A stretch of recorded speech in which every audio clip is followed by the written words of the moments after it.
Hi, this is Dominic And Alex. from Paphos Life, and this is part 2 of our magical mystery tour around the Paphos countryside in early January. How are your resolutions going, dear? I didn't really make any, to be honest. But life is good.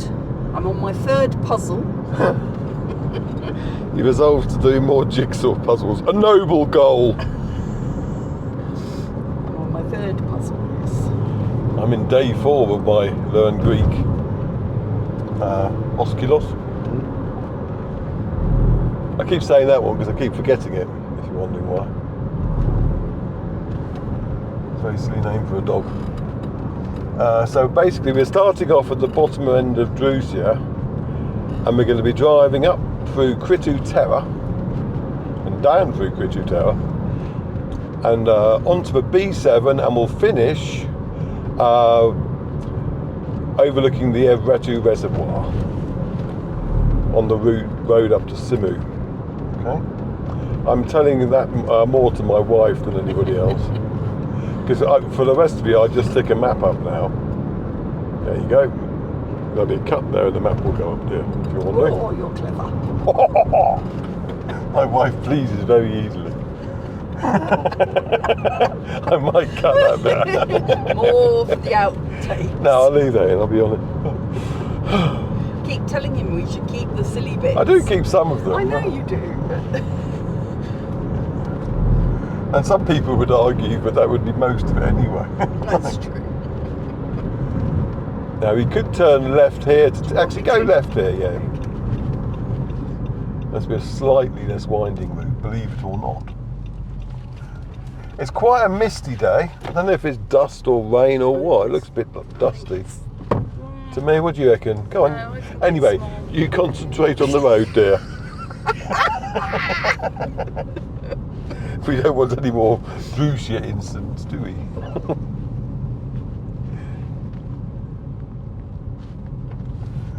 Now, I've explored around here quite a lot looking for hidden and secret gorges, but I do need to revisit rather, the well-known waterfall within Kritou Tera. Interesting rock to the left. Because Bird of paradise plant. I can't get ours to flower. I thought you said I can't get asked. No, we've got a bird of paradise plant, but it never flowers. Oh no. It can't be the location. I know I failed at growing hibiscus badly. Whereas my wife just cut twigs and planted them in my lovely fertile ground I'd prepared for hibiscus, and then we now have new rose bushes growing from these twigs. My humiliation. I'm the one with the green fingers. Ah. I am. Yeah, no, but let's talk about what you do with your garden waste, eh? Yeah, I leave it for the one that doesn't have green fingers to pick up and remove. This is why I don't have green fingers. I don't have time! I'm too busy clearing up our mess. Anyway, nobody wants to listen to this. So when we get to the bottom, what? Nothing. When we get to the bottom of the road... You said bottom. I know. Here we come to the arse end of the road. We need to turn right here. Signpost Kritou Tera. It's interesting though, because Terra and sometimes Kritou Tera is spelt with 2 R's and sometimes spelt with 1 R. No one really cares. But if you post on any forum on Facebook and spell Paphos wrong, you will get slaughtered. Ridiculous. Don't get me started. Ember. Trimmerfauser and Trimmerfauser. Anyway, on the left, beyond on the other side of this little gorge here, you can see the village of Kritou Tera.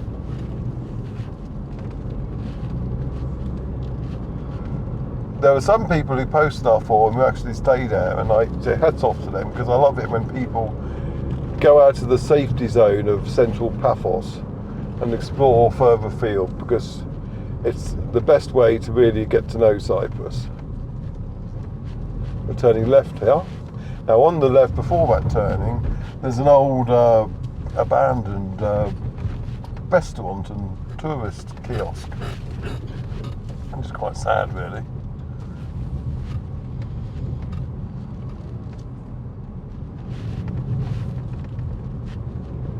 And there is a little museum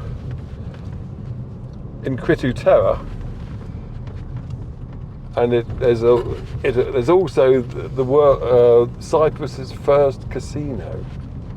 I mean, there's nothing there now. You can't go there to play backgammon or anything, but it's essentially just like a room that had numerous murals on it, where they'd sit and play cards, etc., and a couple of side rooms for other purposes, and I'll just leave it that at that. But, oh, be careful here. Yeah. I'm to frighten them. A beat there. We need to go right here. Okay, thank you. Oh, Papa Philippou ice cream, I like that. Okay then. If you go left there, it takes you down to the waterfall though. And this is very well signposted, and I have to say the road to the waterfall has improved immensely over the years, because before they did it up, I mean, it used to be a nice fun semi-off-road route. It says towards waterfall there as well, but there are two ways of getting to it. There was another sign pointing in the opposite direction to waterfalls. The reason the roads are so narrow in a lot of these villages is because they were designed for donkeys. Before cars and we first came to Kritou Tera when we were doing geocaching. we were. And there was one just up here, on the left somewhere. So I remember there was an old orchard that was abandoned. I think it was in that building there somewhere. Because that's how we got to know a lot of Cyprus before we moved here, was by geocaching, funnily enough. Takes you to places that you wouldn't otherwise go. I mean, these days, I don't really go geocaching anymore, but I do still maintain, I'll just say that road there is an important one. I'll explain mine in a minute. I do still maintain the caches that I've set for people. So if you come across one by Pusby, that'll be me. Now that track up there goes to Panarakaudalia, and it's not suitable. At the top end of it, it's suitable for any car, but towards the end it gets quite a white knuckle 4x4 ride, especially if you go from that end. Coming from the other end is not so bad, but on the way it goes past my favourite inaccessible gorge, and I've got footage of me driving to it, which I haven't yet got round to publishing, because it's quite long footage and there's quite a few wrong turns. What are you doing? I'm just looking at those flowers, but I think they're just giant daisies. Oh, yeah. I thought they were anemones. Remember Droushia, dear? I put my foot on the brake and stopped the car I to know. look at the flowers. This is a driving film. It's not a stopping looking at flowers film. Now, when it rains here, the water can cascade over these rocks here, and they sparkle with all the gypsum in it. It really looks lovely. That's also true of the approach. I can't believe I'm getting heckled by the driver. Anyway, so yes, there are a number of mysterious valleys all around here, and it's all good fun to explore. But if you're going exploring, I recommend heartily, especially in the winter months, that you park at the where the road is and just walk down whatever track you see, rather than just try and drive it. Oh yes, don't drive it in the winter. Don't drive it in a hire car any time. People often don't realise that they are not covered if they're off the main roads. Yeah, but even if you have to hire a 4x4, which is a bit pointless really, because what's the point of hiring a 4x4 if you're not going to go off-roading? And you hear stuff about cars having GPSs in them now, so that you can tell. I don't know how true that is or not, but it's like, if your car turns up covered in mud, they're going to have a fair idea that you've been off But road. also if- Here's the ever turning for the waterfall. We're not going down. I'm just pointing it out. But also do be aware that because you're not supposed to be off the main road, if you break down, run out of petrol, get a puncture, it's going to cost you a lot of money to be rescued. Because you won't be insured.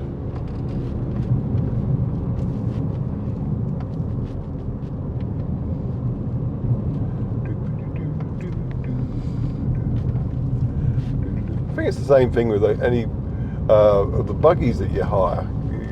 Your insurance probably doesn't cover that. Yeah, you need to be very careful with things like that. And buggy injuries do happen Yes, in fact, every year. every year there are deaths even. Yeah. I mean, it's taken over from swimming. Because basically, I mean, when we first moved there were quite a few deaths in the swimming because there can be bad riptides, especially on the western coast of Cyprus. But they've put in quite a few artificial reefs now, like a Venus beach print, and that's made that a lot safer. But so you don't basically hear as many deaths. No. I'm sorry, I'm just being distracted by another bird Big of prey up bird, there. yes. I don't know if you can see that. But that's why we always say, if you're unsure, make sure there's a lifeguard on duty.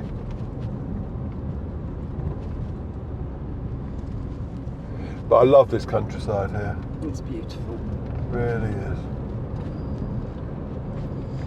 And if you look on the map, you'll see that there's occasional, I think it's that one there, yeah, little church, and that one up there, unless they've done it up, is just like I wouldn't say a pile of rocks, there's a little bit more than that, but don't expect to find like little pews and stuff like that there. It's not like that. I'm just looking to the left now, because I haven't been down here for a while, so I'm always fascinated by the scenery.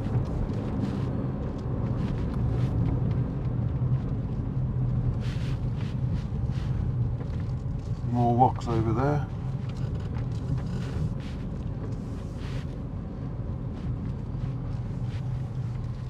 And yes, this is another winding road.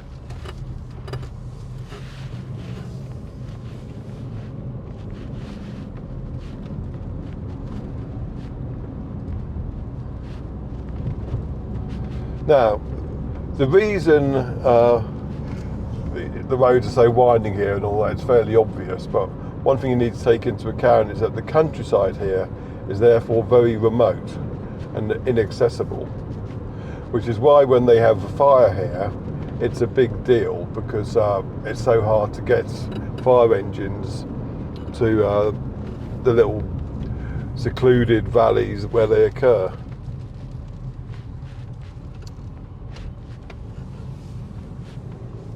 And we're coming up to a church, if I can get the name of it, because it's a rather famous one, this. Very interesting. Evretou. I probably butchered that pronunciation, but yeah, it's well worth a little visit there. Again, we discovered that first of all when we went geocaching, because there was a geocache there. Don't know if it's still there.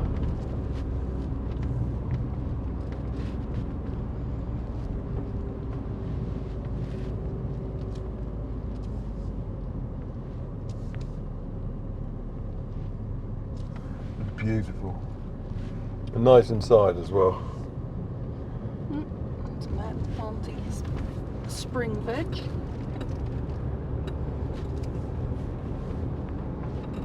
Yeah, slowly Cyprus is coming green again.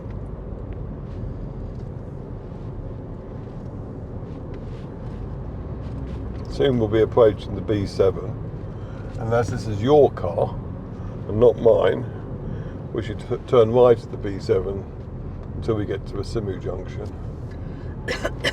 Now, believe it or not, when they build the second part of the new motorway, it's going to run somewhere along here. I think it must be going up on the other side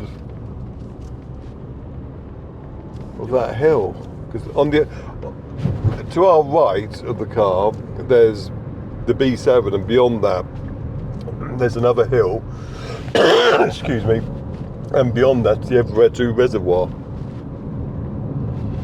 Been quite a few landslides Yeah. down here. But you can see that the whole valley here is quite narrow, but there's going to be a motorway running alongside the B7. And I think it must be going on the other side. Because I can't see how they're going to get motorway on this side.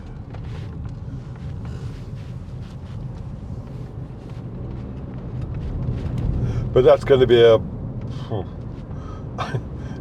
I'd wait a decade or so before that is, basically.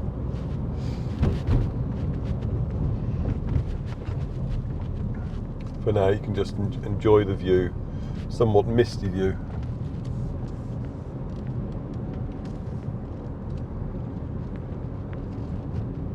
Someone did once ask me whether he thought there used to be a little railway line down there that ran to Polis, and I've been able to find no recorded mention of it.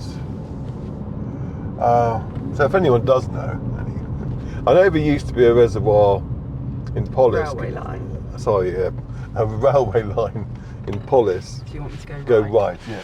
Oh, clear this way then. Going from Limney Mine to Limney Pier, but that was a very short one, obviously. And there was a line to in the east of the island. I mean, occasionally you get the topic comes up about doing a new one, etc. I can understand somewhere like Limassol, they could do that. They could do with an underground, for instance. Or a tram. A tram wouldn't do it. The tram would just get stuck in the traffic. Well, no, because trams are separate, aren't I know, so all that would mean is that there'd be less road space for the rest of the traffic. Which is why I don't like driving in Limassol. Anyway, so we're on the B7 now. If you turn right here, that'll take you back up to Pano and Cato Accordalia, which is a lovely little route. And had we gone left, actually no, it's the smelly bit's just coming up, isn't it? Yeah, I think so, yes. Yeah, because basically past Milieu there is a sulphur spring, and so obviously you get a rotten egg smell appearing. Not in Milieu itself, they seem exempt from it somehow, but around this area you might, because you'll be driving through and you think, oh, I wonder why no one lives here, and then you'll come across the smell and you'll understand. But equally, this road, when the orange trees are in blossom, smells amazing. Well, Fire brigade. is it Wednesday? No, yes it is. Probably hunters then.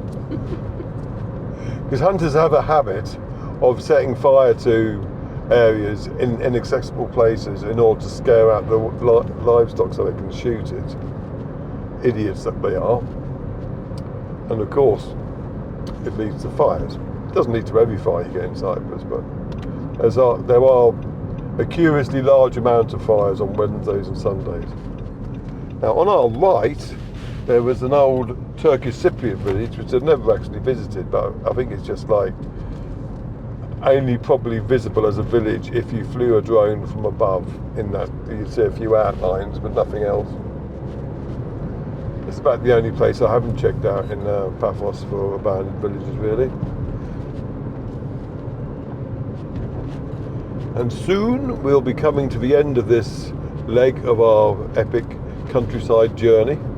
Now, see there on the left, that nice big hole they've got. For some reason, that was in the concrete, I should have said, in the drain.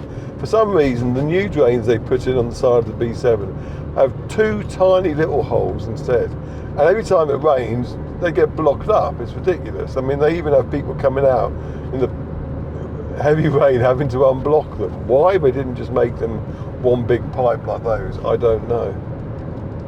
Am I going left? Yeah, go left here. Is this the one? Yeah. Yes, it is. But I don't want you to go down the hill Oh, okay. all the way to the bottom, well, it's your car, etc. But we can go up, say it to the top, and I can fly the drone briefly from the top end anyway.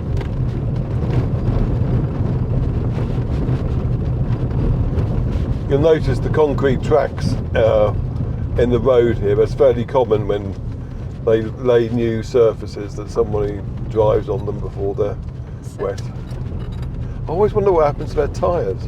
Right, you want to go right here. That road has been improved tremendously on our left.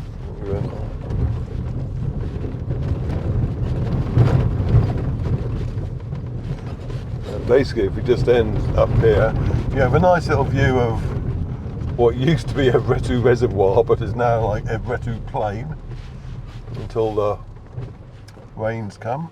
And we'll say thank you very much for watching, and we'll see you in the next film. Cheers. Bye.